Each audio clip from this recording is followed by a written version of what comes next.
Hey guys, and welcome back to my channel. Today it's a Monday, so we're back on Rapid of Geography, and today we're going to be taking a look at a scenario where Guinea-Bissau forms an empire. If you're wondering where I got Guinea-Bissau, is that I spun a wheel. And as you can see, this wheel landed on Guinea-Bissau, and Guinea-Bissau is going to be the country that's going to be forming an empire today. So that means we're going to buff it, we're going to make it stronger, that we're going to be disbanding the African Union, and we're going to be disbanding the Arab League, because if other countries are going to come to the aid and invade Guinea-Bissau, it's obviously not going to work. So Guinea-Bissau is going to be buffed in order to accomplish what they're going to accomplish today. And yeah, without further ado, let's just get into this. Okay guys, so the first thing that our country here, Guinea-Bissau, is going to be doing today is invade Cabo Verde. Yeah, you guys may call it Cape Verde. Let me tell you guys that Cape Verde. And so immediately troops from Guinea-Bissau, naval troops, go here near Cabo Verde or Cape Verde. But Cape Verde is not the real name, guys. It used to be like a Portuguese colony, and their name is Cabo Verde, not Cape Verde. Okay, means green cape. You learn something new every day. So when the Navy expands to here, illegally, the UN does not allow this, but they just go. And this is a supply. If it wasn't a supply chain, if it stopped, I would go like this and then stop it, and then it would be fully here, right? But it's not, it's still going. And then the Navy of Guinea-Bissau starts wrapping around all of the islands of Cabo Verde, and Cabo Verde are feeling pretty oopsies, we're dead. And they make connections with each other, and they surround it. They block the airport. They're no one can come in, no one can come out, no food gets in and stuff. And sooner or later they declare war on it. And immediately troops from Guinea-Bissau land on all the islands and wipe them off the map pretty easily. And in this peace treaty, all of Cabo Verde is fully annexed into Guinea-Bissau. And of course, they can pass through here now legally, so it's not like they're invading UN territory. They're just going. Before, I think, would you call it invading UN territory or just going in the water illegally? Because I don't think they can bring their navy there. But anyway, this is a fictional scenario, guys. Next thing they do was declare war on the Gambia. They're not going for the big dogs yet because it's pretty dangerous for them, even though they have been building up a military that's a bit stronger than them. They don't want to risk it, and they can't go through Senegal's EEZ, so they're just doing this. They had to wrap around, but they appear here on the coasts of the Gambia, and they start invading through, and the Gambia capitulates. And in this peace treaty, the Gambia is fully annexed into Sierra Leone. Maps would look really bad like this. It's so weird, it's all separated, and there's the Gambia in it. It looks like a worm. Oh my god. But anyway, the next thing that Guinea-Bissau is gonna do is declare war on Sierra Leone. They're looking for the smaller countries, but sooner or later they'll invade the stronger ones. Believe me. They appear on the shores of Sierra Leone before immediately sending them the declaration of war. And when troops are all around, it looks like a parasite thicken, and supply chains don't stop. They're going and they're going and they're going. And Bissauan troops start landing on the beaches, and I'm pretty sure the capital's already been captured. But after half of the country's been already taken over, Sierra Leone surrenders. And in this peace treaty, Sierra Leone is fully annexed into Guinea-Bissau. And the next thing that's gonna happen now, pretty major event, is Guinea-Bissau declaring war on Guinea, or Guinea-Conakry. But first, they're gonna take their navy, and they're gonna start wrapping around from both sides of their encampments, I guess, or their territory, better than that. They're gonna start building up mass numbers of troops here and here. Wow, the border's big. And they're gonna declare war on Guinea with troops flooding in here towards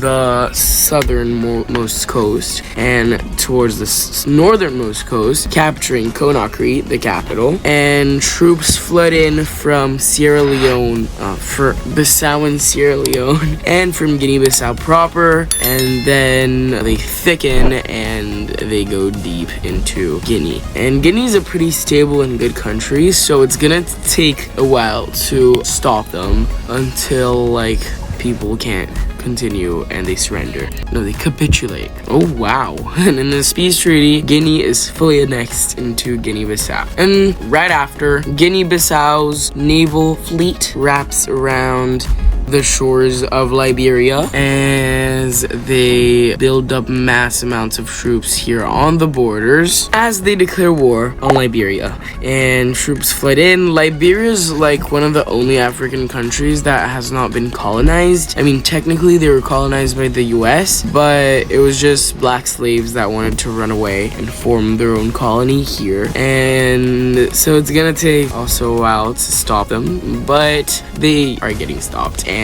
troops from the beaches get thicker, and it's harder when there's like a supply chain, like a humanitarian aid chain coming from Cote d'Ivoire, but at the end it's okay, and Liberia capitulates. And in this peace treaty, Liberia is fully annexed into Guinea-Bissau. And after, with the aid of Ghana, Guinea-Bissau declares war on Cote d'Ivoire, and both their navies wrap around it as they set like a clear border boundary right over here, and then they both declare war on Cote d'Ivoire, and troops immediately flood in from all sides. Of course, again, with the same thing as Cabo Verde or São Tomé and Príncipe or Timor-Leste, or these countries want to be called by their real names. So if you call this thing Ivory Coast, you are wrong. It's like calling Turkey Turkey. Like they changed their name, so they're not called Turkey anymore. But anyway, troops flood in from all sides, and troops from Guinea-Bissau stay careful because they don't want to cross this border here. So they stay on their side of the border, and troops start invading more and more of the territory. And upon months and months of fighting, I think the capital was already lost, or it would have been now with the coast, right? Because most capitals in the Ivory Coast, which is like literally like that until there, like from Liberia to Nigeria, that's the true Ivory Coast, right? So most capitals in the Ivory Coast are located in the coastlines. So I believe that the capital of Cote d'Ivoire was already captured. I did not do my research for this one. I'm sorry guys, I didn't have too much time, but it's okay because they are continuing to fight with Guinea-Bissau and Ghana, and then Guinea-Bissau call Ghana over, Guinea-Bissau's emperor call over Ghana's president, I guess, to discuss on how the line should be, because Guinea-Bissau believes that the boundary should be agreed on over here, since they are the stronger country, they are the bigger country, and they are the most powerful one. And Ghana are like, ain't no way. So guess what happens, guys? Guinea-Bissau and Ghana break up, which means they're at war.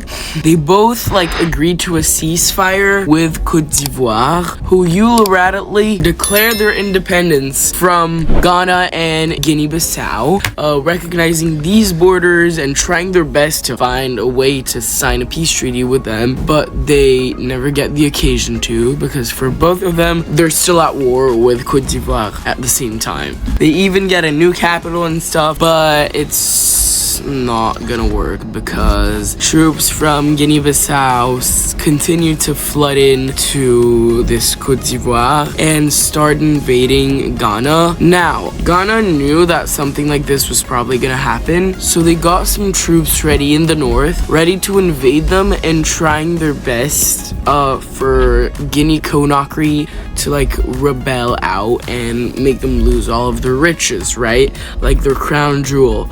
So they managed to like wrap around like this really well, but then reinforcement troops from Guinea-Bissau come in and like cut them off, and yeah, it's not looking pretty for them, although they still have like a bit of a push in the north. But continuing, the east of the rest of Côte d'Ivoire is invaded, and this is what they've got from it. But anyway, they want to like cut off Ghana from this push that they've got here, so they're gonna do like something like this, but they're not gonna get inside of the Côte d'Ivoire territory until they fully wrapped around and they're ready to invade. And then they start their invasion, they launch their invasion, and they capture the rest. At this point, the pushes in the north have been pushed back to the border with Ghana, and then Guinea-Bissau start their own big push into Ghana's Côte d'Ivoire territory, and they can push easily to the Côte d'Ivoire territory, but once they reach like Ghana proper, they can't really do much. Something they've also been struggling with is the naval wars, but at the end you can really see who's the strongest, and the navy gets pushed to like as far as this, and then Guinea-Bissau managed to make like a little naval landing into Ghana, and then this is what Ghana looks like. But troops can flood in from the west because like they've got nowhere else to go to, there's nowhere to redirect, right? So troops are going in everywhere. The capital's like probably around here somewhere, so let's say they go bam,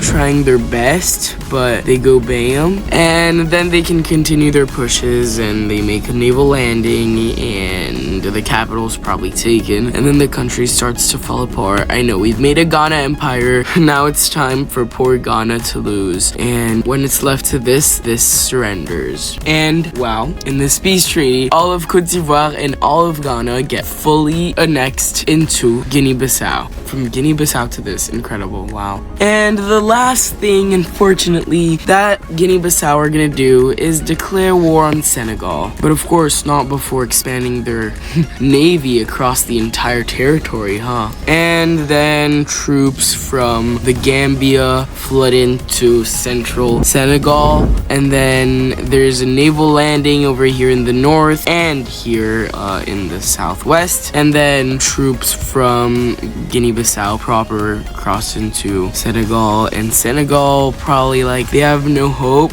they're just there getting invaded, and at the end they don't have much to do, so they surrender. And as always, in this peace treaty, Senegal gets fully annexed into Guinea-Bissau. And before we draw the flag from memory, I just wanted to like do a thing where you show the subdivisions of the countries, because it's really good as an idea. So I'm gonna draw that in and show you guys. Okay, so first here in vibrant red is the federal district of Bissau, like the capital of Guinea-Bissau. So there you go. I'll actually have it in this color, red, it's better. And then we've got the province of the Gambia. There you go. There is the province of Cabo Verde here. Of course, we've got the province of Guinea-Bissau proper. How could I forget it? We've got the province of southern Senegal, because when they invaded Senegal, they did it in 2 turns. And we've got northern Senegal, of course, since we got south, we got north. We got the province of Guinea. I thickened the lines so it's better. Guinea, Sierra Leone, Liberia. Côte d'Ivoire is actually split into 2, because you know. And Ghana. So yeah, that's it guys. I hope you guys enjoyed this video. I love y'all so much, and I'll see you all in the next one. Bye!